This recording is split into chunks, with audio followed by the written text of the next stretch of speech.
Alright, you already know what time it is, ladies and gentlemen. Welcome back to another random recap. You already know the drill. Last video we ranked SEC quarterbacks. The video did amazing. Thank you all so much for your support. So for this week's video, I'm going to be doing the Big Ten Conference. It doesn't take rocket science to explain how it works. I'm going to rank each quarterback in the conference from number 18 all the way to number 1. Pretty much it. I don't really have any more explaining to do. I'm just going to go over the quarterbacks who I believe are starting. And I'm going to go over where I believe they rank with, of course, my description. Quick disclaimer though, before we do get into the video, once again, I am not a professional, by all means. Most likely, I'm wrong on a lot of these ranks. But at the end of the day, that's just football for you. You can never get it right. So for this one, I'm probably still wrong by a good amount. This is all just fun in my personal opinion.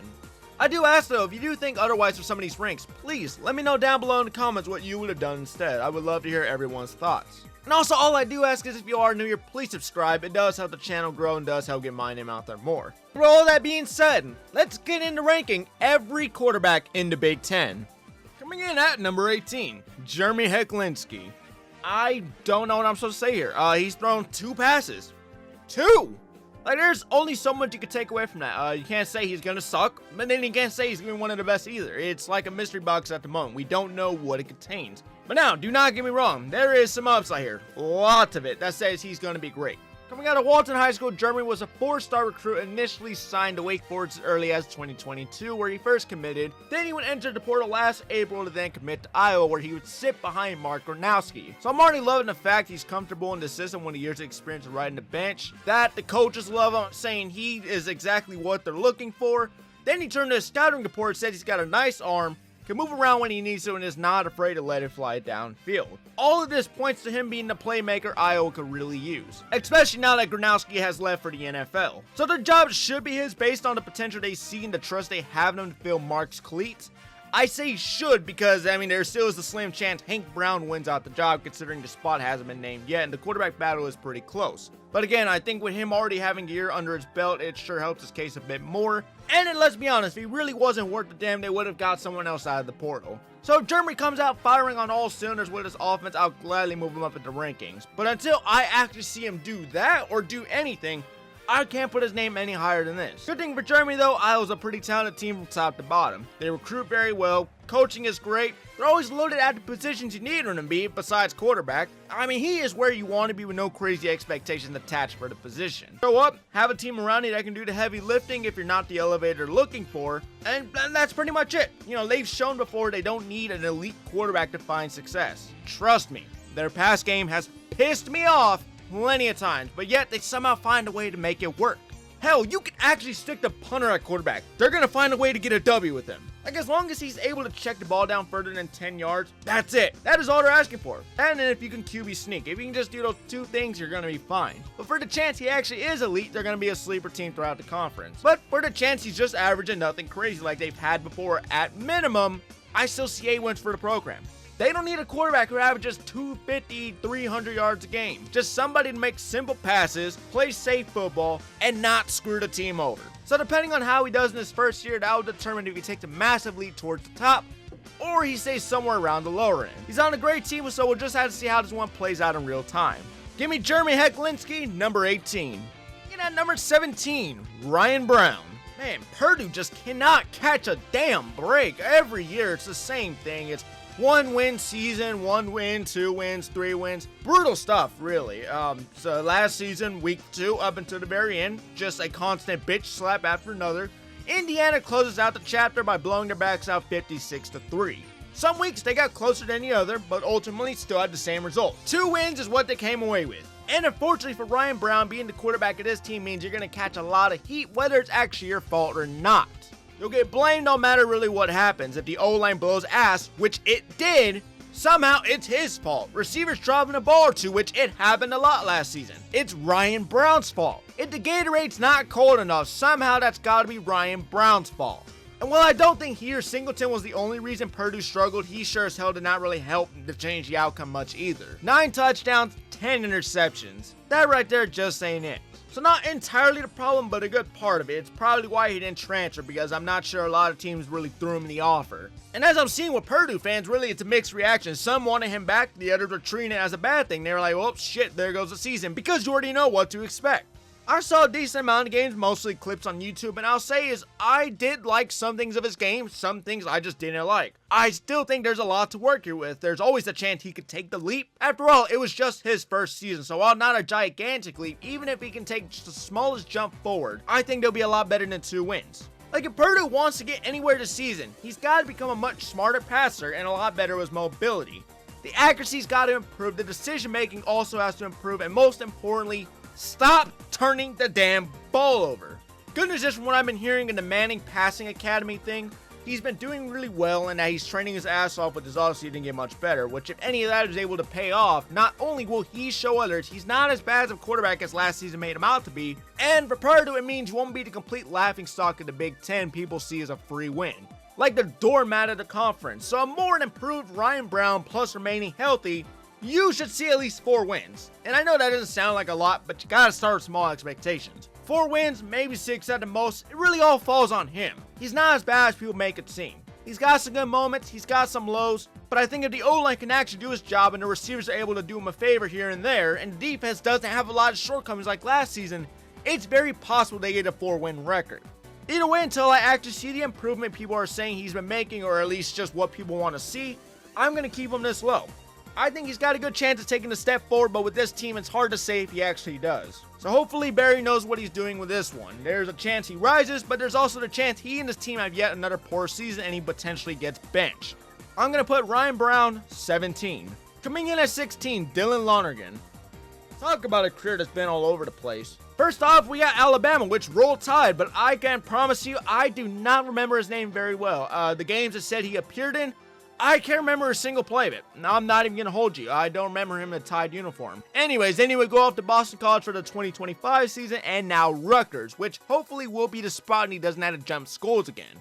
His time at Boston College was a weird one. He started off very, very hot against Michigan State in a double overtime loss, which again, despite losing that game, he started off very well and showcased promise. The exact promise Boston College was looking for bringing a guy in from the portal. Then from there, as the weeks went on, shit went downhill faster than you could blink. What had the potential to be a really good season just ended up being very lackluster and mediocre. I can't say it's all his fault though when you have a team this horrible right in front of you. Doesn't matter who the hell was out there, they went 2-10 for a damn reason. They fucking sucked. Rutgers will at least be the much needed upgrade if he wants any chance of carving out a name for himself. Even if it's just the O-line. That itself is a much needed upgrade compared to what he had over at Boston College, because for those who didn't watch Boston College, I don't think you would understand how horrible that O-line actually was. Like, as soon as he snapped the ball, here comes the defense flying through because the O-line's held together by paper clips and bubble gum. Just atrocious. But yeah, get him the upgrade he needs. I'm telling you, he's going to be a lot better than people wrote him off to be. Yes, he has his flaws, but it's easy to grow out with proper coaching and development. That is, of course, if you don't attach any crazy-ass expectations and know what you're getting with a player like this. You gotta know he's probably not gonna be anything elite or top 5, top 10 worthy, but no, he is gonna be serviceable. Like, if you could get him to play just how he did in that Michigan State game, he's gonna do fine for the 1 to 2 years you have him until you turn it over to a younger talent. Perfect definition of a bridge quarterback. Don't expect anything big, but if he's stable enough, he's got enough talent where he can at least get you 5-7 wins. And for their team, I feel that's exactly what they're seeing. They aren't asking him to come over and play like a Heisman every Saturday. It's clear he's not the elevator he was expected to be. But just come over here, make the throws you're supposed to make, play smart football, do not make dumb mistakes, and just let the team around you handle the rest. Just play consistently for a full season the same way you started. That's what I want to see. You got the upgrade around you, it's a large boost in comparison to that sorry-ass Boston College team. Now just go out there and prove you're worthy of the transfer pickup.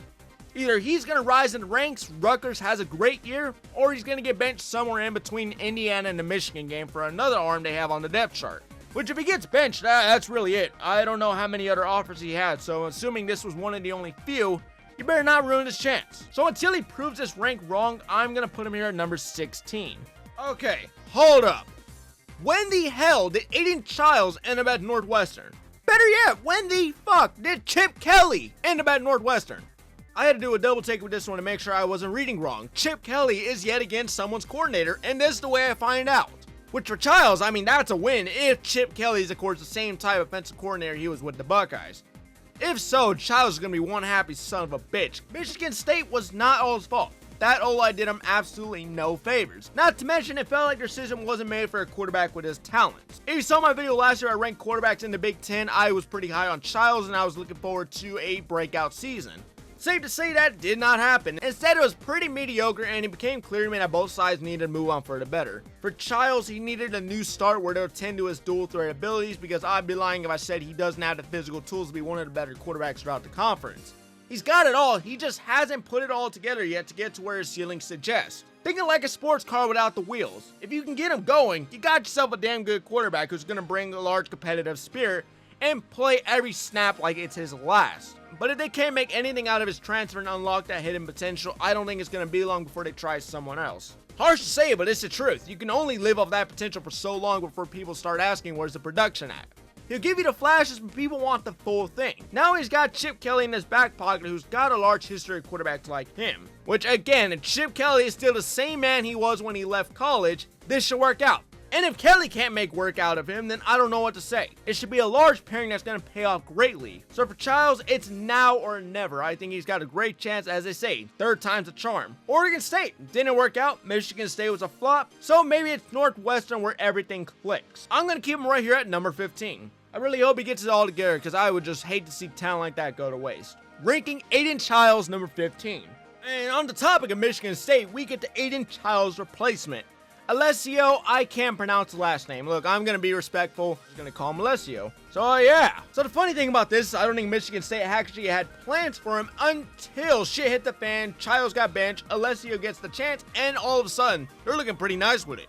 Don't get me wrong, they were still getting their ass kicked despite the quarterback change, but I mean, compared to what it looked like under Childs, this offense actually had some life to it. You know, whenever the O-line wasn't betting on how many sacks their quarterback can take in a single game. Whenever everything was going as planned, with Alessio at quarterback, they were actually moving the chains and playing some competitive football. And for a limited sample size we got, he not only played better than Childs in his short frame, but showed he's got a spot in this conference to make his name known. For the Spartans, they might have something special right in front of them. They can just surround him with proper coaching and an O-line that isn't complete garbage.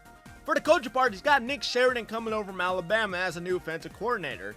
And I actually do like this pairing, not just for the quarterback, but for the team history he shows. He's been around some really good quarterbacks, really good coaches, and some winning programs, so I'm interested to see what he can do with Alessio. But at the end of the day, the only thing that matters, if this team wants to give their starting quarterback the best chance at succeeding, whether it is Alessio or not, get him an O-line. It's a fucking joke. They can do everything else but that. I won't say Childs was elite, but having no help at the line surely didn't help his chances at all. If they can't get Alessio a line that knows how to block, he won't be doing much either. You've already seen what he could do, now just give him what he needs and we'll see this rank rise. But for now, I'm going to leave him at number 14. Coming in at number 13, Drake Lindsey. I think he's someone who's going to be a lot better now that he's got a full year under his belt.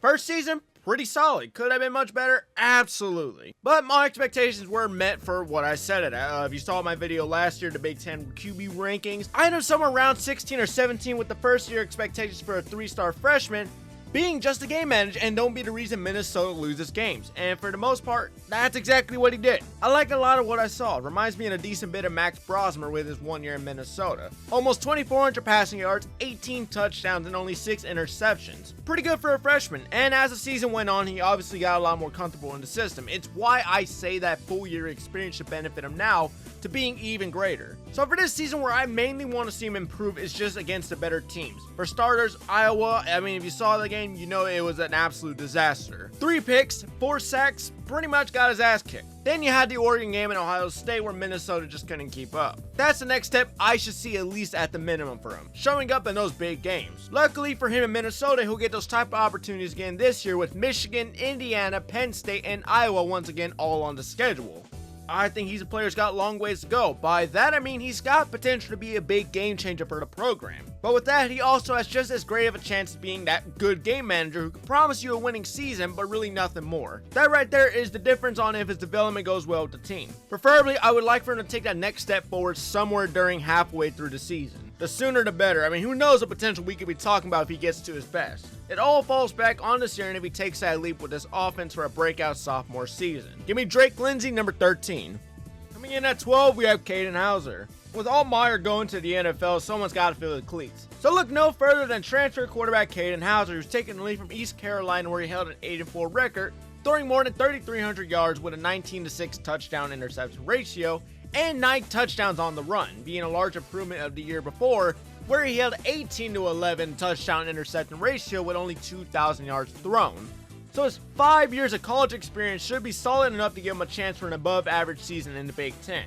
I say a chance rather than he's going to do it because like any quarterbacks transferring to a bigger conference, it's always going to be a jump despite who you are. I mean, it doesn't matter if you played in the Sun Belt. It doesn't matter if you played in this conference or that conference. You're going to have to adjust to facing Big Ten defenses just about every week. So I say don't expect anything elite or all Big Ten worthy considering it's a 1-year rental, but expect good, solid, stable quarterback play. Not the craziest numbers, but numbers okay enough to keep the offense moving like Altmaier had. Maybe not as good, but should still be about the same pace. So unless he shows the Big Ten isn't as a concern like we thought it would be and he can handle it the same way he was handling his last conference, the rank will rise. But for me, I gotta say number 12 feels right. Not too low for experience and talents like his, but not that high just yet since he hasn't shown much at a large level or against actual top-ranked competition. Gotta see how he performs in a new environment. That said, it's a good program, good coaching. If they give him the weapons and give him a line, I'm sure he's gonna do great. Give me Caden Hauser, number 12. Coming in at number 11, Colton Joseph. Here we have yet another transfer quarterback, this time out of the Sun Belt Conference. Wisconsin took one look at the mess they rolled out last season at quarterback and said, this shit sucks. We need a quarterback. I didn't watch a lot of Wisconsin. I couldn't imagine a lot of people did. But I did see enough to say their quarterback room was an absolute joke. Somehow these jackasses threw for more interceptions combined than they did have touchdowns. If there was anyone throughout the conference who needed the upgrade, it was definitely them. With this move, they land one of the more underrated options in the portal, throwing for over 2,600 passing yards with a 21-10 touchdown interception ratio, while also being an absolute monster on the run with 1,000 rushing yards and 13 scores, accounting for over 34 total touchdowns. A quarterback like this, who's not only a problem in the air and still developing, but on the run as well, is what they can use to hopefully turn this offense around. I was a big fan of the move. You saw my transfer video, I went over this one a lot, but my only concern, as I said in that video, same thing I'm going to say with Hauser, is just I want to see how all that work carries over to the Big Ten.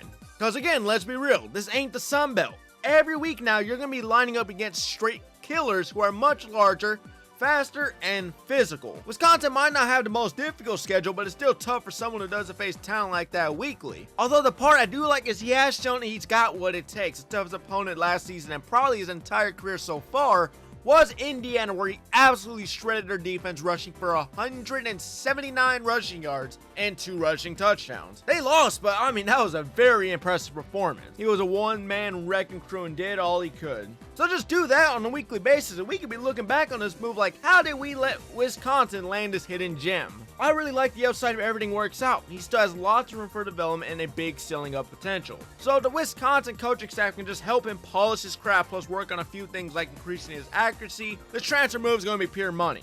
You want a winning program? You got to bring in talent. And while there are plenty of moves away from actually being contenders to win the conference or even maybe like, I don't know, 8-9 wins, this move right here is a start. Now it's just really up to the coaching and the players around him if Joseph takes that next step. Can they play call to his abilities? Will the team around him be enough? Can he avoid the injury bug? You know, the one that every transfer seems to get when they land here, just because at some point, it's not even funny how cursed the program is with injuries. Really unfortunate. So if he can avoid that, play anywhere close to how he did at Old Dominion, Wisconsin's going to be a good team. And if the record doesn't show it, I'm sure they're at least going to be more competitive. And it all starts week 1 against Notre Dame. I think that performance should set the tone of how the season's going to go. Should be very interesting. I think even at his worst, he's still going to give them consistent dual threat play, and that itself is already a massive upgrade over the last couple of years. Putting Colton Joseph, number 11. Coming in at number 10, Anthony Calandria. Losing Raiola was probably an expectation for the Cornhuskers once he went out injury. Now, what was not predicted was losing Kenny Minchie in the first, 48 hours after securing his signing. That was not expected. I saw the news, he signed Nebraska. I was like, oh wow, that's really cool, he's gonna be great. 24 hours later, and he's gone. He flipped to Kentucky, and it's like, wow, well, shit, I wonder what they're gonna do now. So with him no longer being Mahomes from Timu's replacement, they needed somebody else. So they went back in the portal and grabbed Calandria from UNLV, who generated quite a lot of questions and concerns. Because for as dominant as he was in the Mountain West, he played piss poor in the ACC with the Cavaliers. So how will he adjust to the Big Ten and the brutal schedule they have awaiting them? Indiana, Oregon, mind you this, all in back-to-back weeks, Washington right after that, and then you got Illinois, Rutgers, Ohio State, and Iowa. You get the first couple of weeks to test the waters, but once week 4 hits against Michigan State, everything after is going to hit you like a brick. Another question I saw was, how is he going to work behind this O-line? I'm sure Nebraska fans can agree with me, or just any casual watcher who did see Nebraska. The O-line was horrible!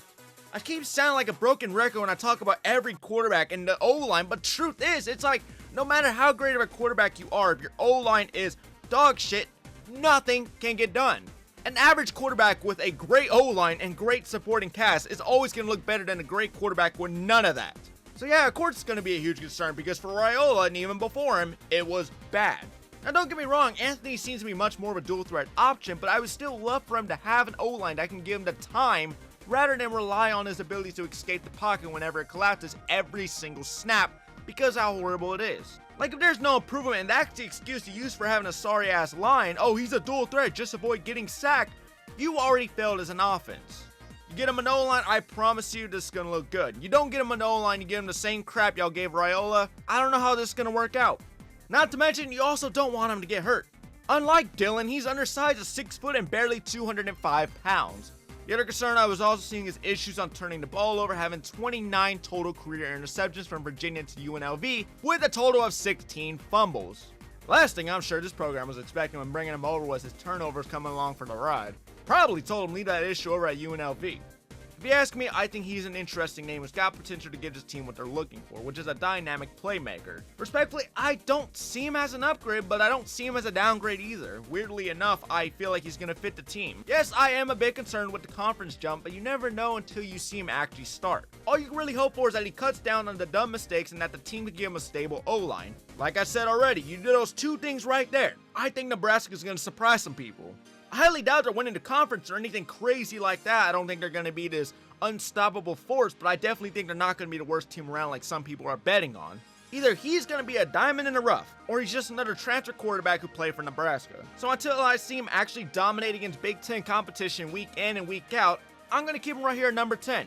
Coming in at number 9, Nico Amaliava. For as bad as the record shows, if you did actually watch the games, you would see he was far from the main issue. I repeat, we gave this guy hell upon his transfer. What he did in the offseason was stupid, and he did become one of the top hate watches throughout the country depending on who your team was. But still, he is not that bad of a quarterback. If anything, had his team actually been functional, they probably would have won some more games. From the start, his coach was an absolute tool, his O-line was pathetic, receivers were just okay. He didn't really have the pieces on his offense to give him any chance of succeeding, or let alone any chance of competing. Not saying he was perfect, but what can you really expect a guy to work with when he's got next to nothing?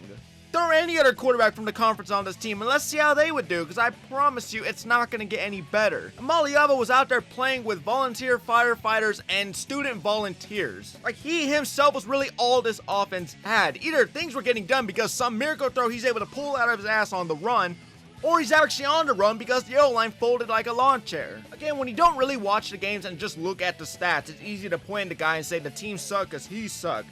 But reality is, he was the only bright spot on this roster full of ass. Without him, I can't even picture 2 wins. That Penn State victory was all his. He should really transfer somewhere that gives him what he needs. How about Tennessee?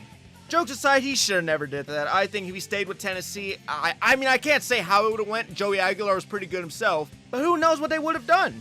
But with UCLA, he should be getting a much more improved supporting cast, plus his new coach and new play caller for the 26th season. Pretty much everything he should have had at the start if they wanted to build a team that can compete with his presence. So add that with another offseason of training under this program, expect large improvement.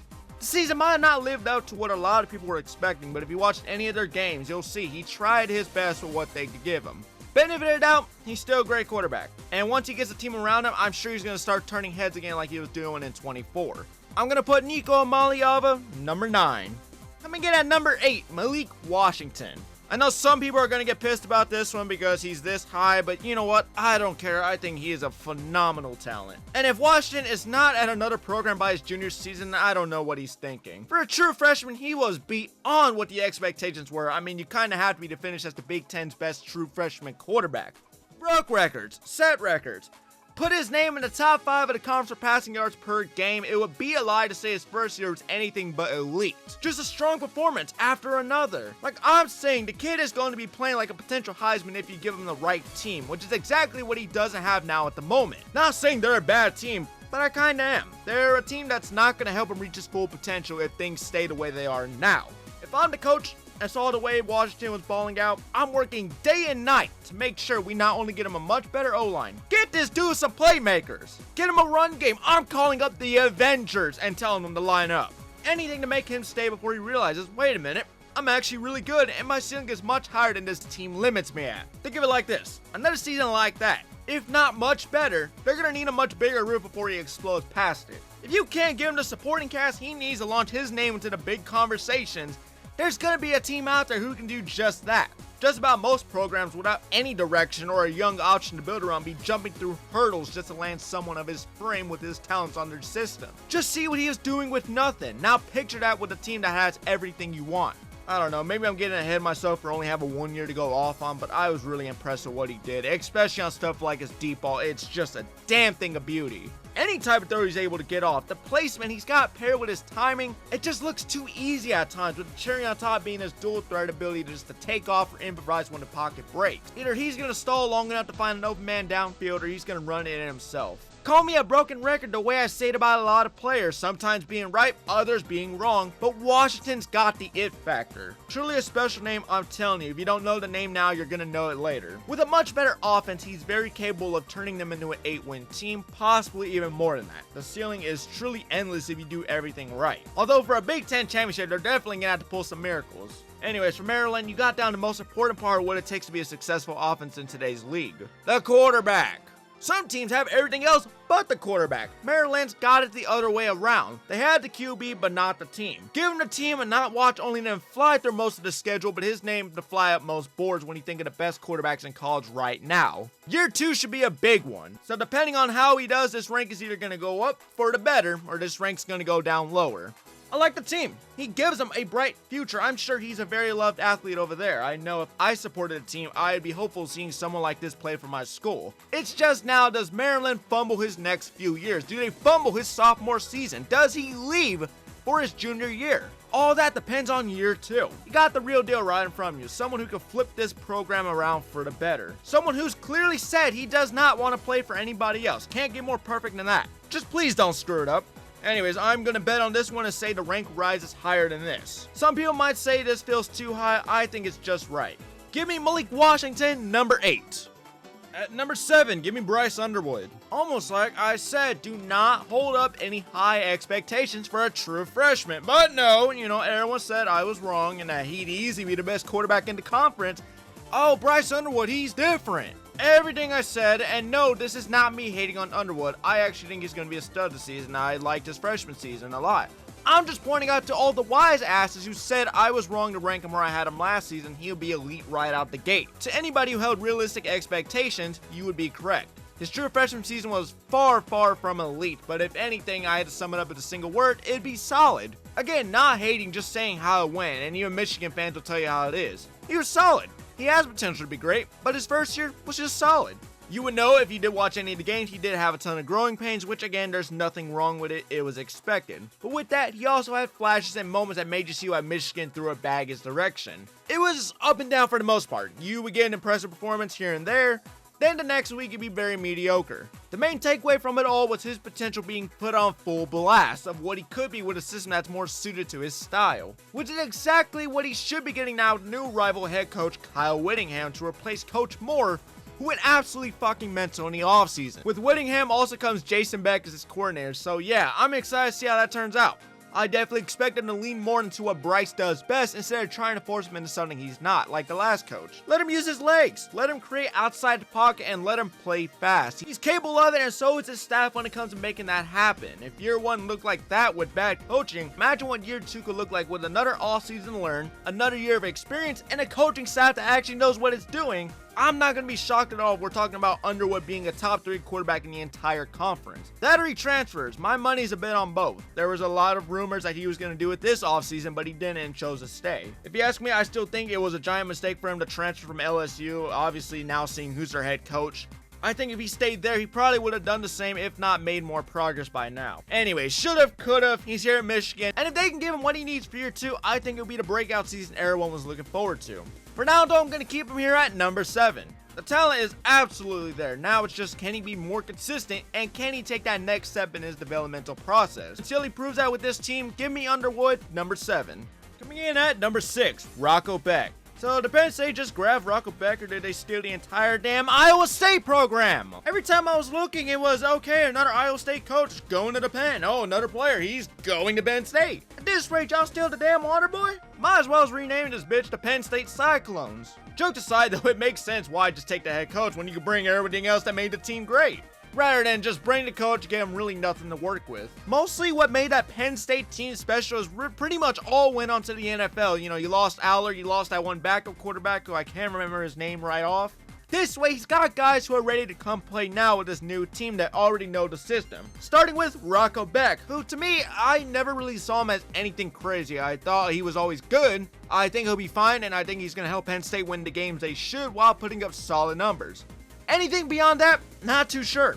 It's a cheap 1-year rental, maybe 2 at best. He did regress a little bit in 2025, but he also had shoulder surgery to clear up the pains that probably caused his regression. So it's why I'm carrying this rank with a question mark. Can he be 100% by week 1, and can he revert back to 2024, maybe even 23 Beck, who was throwing for about 3,000 passing yards and 25 touchdowns? At his best, he's up this high. When he's not, he's maybe near, I don't know, I want to say number 8, number 9. For Penn State's sake, I don't think they're expecting big numbers or anything like they were expecting in Aller. I think with Beck, they're bringing him in because of the experience. Over 40 games, he's logged more than 9,000 yards in total with a 64 to 27 touchdown interception ratio. So he's seen just about every situation you would want when you think of an experienced starter, a veteran. Then of course you have his coach and the system he's gotten comfortable playing behind. But overall, they really just need somebody who can run the offense and get this program back in a championship conversations. Just looking at the schedule they have right in front of them, it is a very high possibility with this season with how much of a cakewalk it really is. The toughest teams they probably will face are Michigan and USC.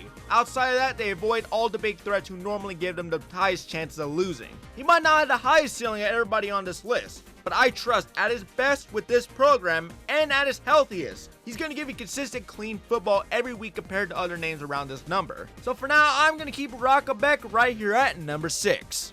Let me get at number 5, Josh Hoover.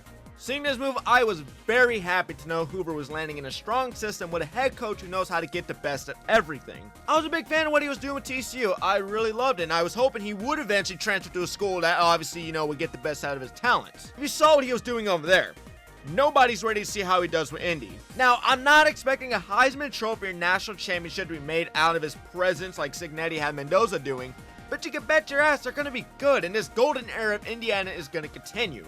I'm at least more confident with Hoover at QB1 this season than they played Mendoza's brother. With Hoover, you're getting a certified baller who's thrown for more than 25 touchdowns in back-to-back seasons, with nearly 4,000 yards in 2024 and 3,400 in 2025. With 3 years of winning experience from the Big 12 all under his belt, that alone right there is what probably made him to go after him. With him, it would definitely be much less of a learning curve than starting a, let's say, true freshman or just a sophomore in general. This way you can just plug him in and watch the offense get to work, allowing their domination to continue quick. No time wasted. Here he's got the weapons on receiving, a strong run game which he did not have much of at TCU, a top 3 offensive coordinator, a top 3 head coach, and a defense that can close out games. Tell me how this fails. Like, you would have to be BBL levels of ass to fail something so set up for you to thrive in. I don't see how he fails. I really don't. They were able to get winning records out of Curtis Rourke from Ohio. He did fine. Mendoza, who's the exception? We're not going to compare Hoover to him. He was a lot better than really good. But again, a transfer. My point is back-to-back years of proven success with transfers. I think Hoover's just going to add his name to that list of quarterbacks who thrive in Cignetti's system. My expectations, the Big Ten Championship. Not to win it, but just appear in it. I feel that is fair. Again, you have all this around you. I think that should be just the minimum requirement. If you can just, cool it on the turnovers. So I'm not exaggerating. There's been times the game was theirs until we hand the ball back to the opposing team like it was charity. Yeah, not something I'm going to take my eye off of. But again, if he really wasn't that great, I don't think Cignetti would have looked his way. So either this move backfires, he's ass, and then we just go from there, or Indiana's going to continue to stack on the resume. Give me Josh Hoover, number 5. Coming in at number 4, we have Jaden Maiava. You know, they don't call Lincoln Riley the quarterback whisperer because he whispers it in your ear sexually. The man knows how to pick them out, and in this case, he's done it once again. Jayden Maiava. I'm calling him a dark horse Heisman candidate for the upcoming season. Over 3,700 passing yards with a 24-10 touchdown interception ratio. Maiava showed his limited sample size from the year prior when getting thrown in for a bench Miller Moss was not a fluke. For this season, he gave you the full taste of what an offense can look like under his hands. If I had to describe it, I probably would say up and down for the most part. Like for all the flashes and impressive plays he'd be cranking out on the regular, he would also have plays that have you staring at the screen wondering what the hell just happened. So basically, the perfect definition of a Lincoln Riley quarterback. Really talented with enough aggressive confidence that isn't afraid to make any type of throw down the field. No window is too small for Maiava. If he sees the shot, he's taking it 9 out of 10 times. One-on-one, double team, he's gonna sling it like fucking somebody's down there. And that's what makes him a dangerous quarterback. He's gonna do the shit plenty of others won't, whether it backfires or not. It's great to see he isn't afraid to attack defense at all 3 levels of the field. He can beat you on the short end, he can beat you intermediate, and he can take you deep if you leave enough room for his guys. And it's why he's able to carve up defenses so consistently. If you can get him going, and he's gonna be hard to stop. Doesn't matter who's in front of him. You do not let a quarterback like this get hot. On a good night, he's either giving you 4 touchdowns, 300 yards, 23 completions on 31 attempts, or at the worst, he's still giving you 280 yards, 3 touchdowns, 2 picks, and he's going to lay it all out there on the field for you to see. If anything, if the defense actually held its own weight, their record wouldn't have looked as bad as it did, and his performances against these top defense would have been more significant and would have been more than enough to get the job done and carry the team to the playoffs. This right here is a playoff quarterback. You give him the right playmakers, a stable run game, work on his decision making, and I promise you, he could take you there. Which, call me crazy, but that's what I'm expecting at the minimum. A playoff appearance. I think it's capable, unless the defense wanted to give its best impression of a porn star choking. At the moment, I believe some view him as a late first, early second rounder for the 2027 draft, which feels about right. I think his name definitely headlines next year's class next to Dante Moore and others depending who actually declares. And depending how the season goes, we'll say what order he falls in that stacked lineup. For this year, he's dealing with a much stronger schedule and a big roster change that has him missing out on his 2 top targets from last season. Makai Lemon, who got drafted to the Eagles, and Jacoby Lane, who went to the Ravens. So upon losing 2 NFL caliber receivers, we're going to have to find out real quick whether this offense was all possible because of the weapons he had around him, or if Maiava himself was the elevator all along. The only thing I saw that I want to see him clean up on, like I mentioned earlier, is the turnovers. Dude's a 5 out of 5 prospect, but the turnovers have got to be limited. When I was saying he could play carefree and full of confidence and launching it down the field, I like it, but sometimes he'll try to make the home run play when taking the check down would have done the job just fine. Hero ball only looks great when he can actually pull it off. Half of the time, it fails and you make poor decisions. Cut a couple of those mistakes out and we're looking at the whole complete package. The real deal. Outside of that though, I think with this offseason and the progress he has made from the start of last year all the way up to the TCU game, it should be plenty to believe he's going to have a breakout year that USC fans will remember for the ages. It just really all depends on Lincoln Riley's coaching and if the defense can show up consistently every week. I trust the offense is going to remain about the same on Maiava's leadership. Possibly might even see a slight dip, but it should still be at levels good enough to light up the field every Saturday. So to close this one out, to me it's playoffs or bust. Anything less than an appearance is going to feel like a giant letdown. For not only Maiava, who's probably the second best quarterback they've had in a while next to Caleb, but just for this team, which feels the most complete it has in a long time. I think he's going to surprise a lot of people if you don't believe in him already. Putting Jayden Maiava number 4. And at number 3, Damon Williams. See, aside from all that bullshit with the transfer portal and almost being recruited at LSU, I'm glad he remained a Husky. Not only because I'm terrified to see what he could do in the SEC, but because I like what Washington's got cooking here. First year under his leadership, they would go 9-4, capping it off with a bowl win. And honestly, I think he's the most talented quarterback in this conference, and we're just talking pure abilities and what he brings to an offense. I've been saying for a minute now, Damon reminds me like if you fused Kyler Murray and Bryce Young into one person. You got the hint of Kyler with his ability to make something out of absolutely nothing, mixed with Bryce Young's calmness, vision, and the way he keeps his eyes downfield even when shit completely hits the fan. Which happened quite a lot last season because like most quarterbacks on this list, his offensive line pissed itself anytime they played a real defense. If he had a stronger line, I genuinely think his numbers would have been even better. I know he damn sure could have used it against Oregon and Ohio State. Outside of taking what maybe felt like 500 sacks last season though, his season went pretty much how I expected. If you saw my Big Ten quarterback rankings last year where I had him ranked number 5, I was betting on the fact that he was probably going to become elite in no time. It's just, sometimes you can look at a player's traits and just the way they play and you could be like, oh, they got something special. I get it, those predictions go wrong more than I'd like to admit, but the ones I get right, they feel pretty good. The only thing I did get wrong was thinking Washington was actually going to give him the protection he needed, which of course they didn't. But even with the bad offensive line, he still produced at a very high level. But for year 2, my expectations are about the same, if not even higher. Yes, I know he lost Coleman in Boston, so the numbers may take a dip just a little bit, but see, this is where the X Factor ability kicks in and we see if he can elevate the guys around him. Can you make that next group of receivers look just as good, if not better? I think he can. That's why I'm not too worried about who's gone. I'm more interested in how Damon himself grows. What I would like to see more in this breakout season would be him showing off his rushing ability more and making smarter decisions with the ball. He didn't turn over a lot, thankfully, but there's times he holds onto the ball way too long, or he mainly tries to play hero ball instead of taking the smarter passes. Besides that, I just want to see more of everything he's done already. Maybe even a statement win against Oregon or Indiana themselves. I'm not expecting a playoff appearance because I know Washington's not that great of a team, but possibly an 8 to 9 win season and a bowl appearance would be ideal, assuming they give him exactly everything he had last year. Give him more and I think he exceeds this. If you ask me, top 3 at the moment, and will probably either move up or stay around the top 5 depending on how the others play or who heads to the NFL. The only way I really see this rank changing is if his production and overall playmaking abilities take a dive for the worse. Then he goes down, or at least if it gets much better, then he rises. He's going to head into this year as a dark horse Heisman candidate who's going to surprise a lot of people just because he doesn't get talked about enough already. Give Williams this offseason, give him a little more protection, and just let him keep growing with the offense. I promise you, you're going to be looking at a top 5, top 10 quarterback in all of college right now. Give me Damon Williams, number 3.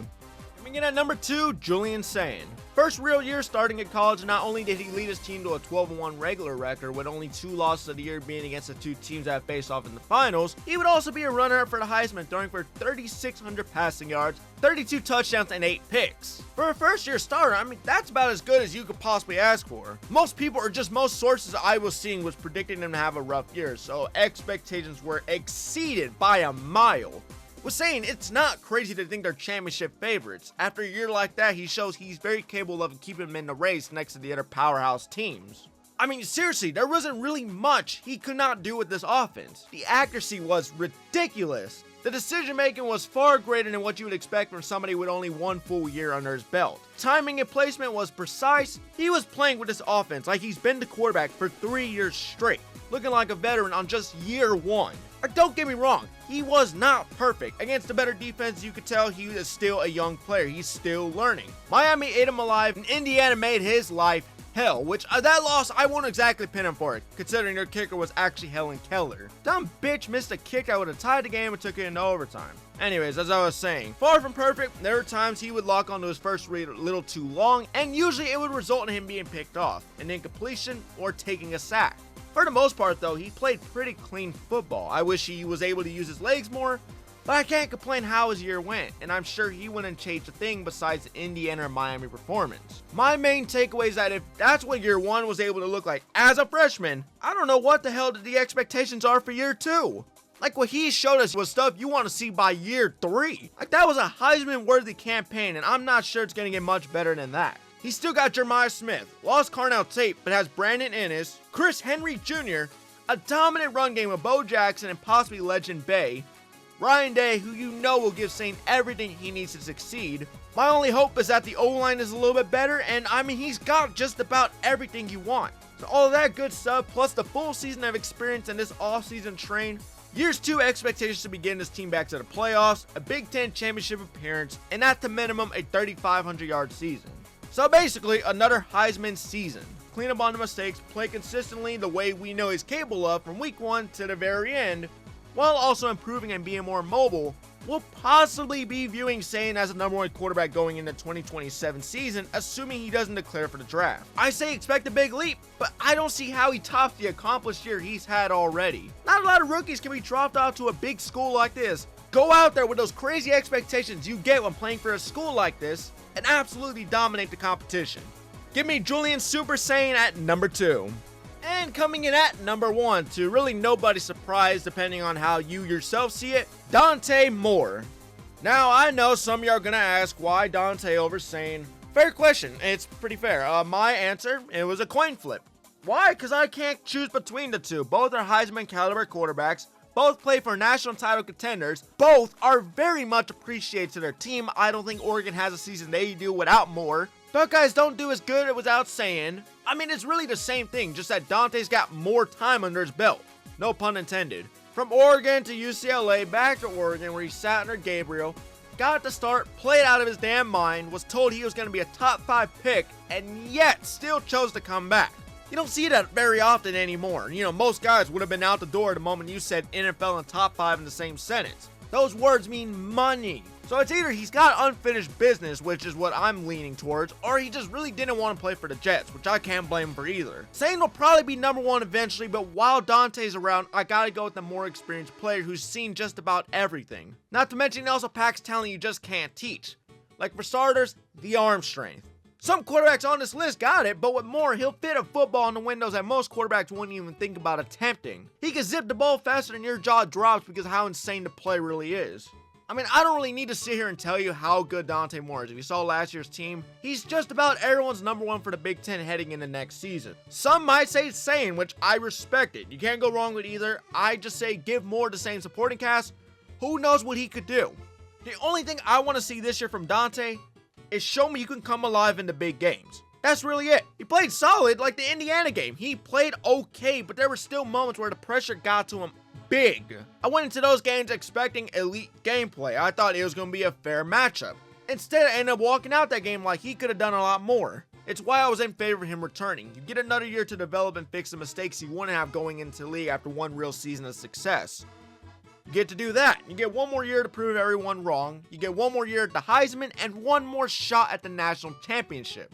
You do all this to then prove you're the unanimous number 1 quarterback for the 2027 draft. Not just a side piece people would have to settle with because the number 1 option was already taken. Oregon still loved him. They got plenty of talent all around him. If not, maybe even more. For me, Dante clears every box. Elite arm, great experience, confidence, leadership, the ability to make throws that maybe 3 or 4 other quarterbacks in this conference are capable of. Everything is pretty much lined up for this to be the best season of his career. It's why I have him sitting here at number 1. The only way I see him losing the spot is if he takes a massive step backwards mid-season and somebody like Sayin, Mayava, or even Josh Hoover are all playing better. It's possible, but for the offseason and what we know he's capable of doing, give me Dante Moore as the best quarterback in the Big Ten. And that will do it, ladies and gentlemen. Thank you so much for watching another random recap. I really hope you did enjoy the video. I hope my rankings were good enough. I hope they satisfied your opinion, because obviously your opinion is going to be much different than mine. You might think this quarterback's ranked higher than this quarterback. You might think this quarterback's the worst quarterback. That's the fun of ranking videos. Everyone's going to have a take. So please let me know down below in the comments what you would have said instead. I would love to hear everybody's list. But yeah, with all that being said, I hope y'all did enjoy. I gave it my all and I tried my hardest to rank this the best I could. So yeah, with that being said, I will see you all in the next Random Recap.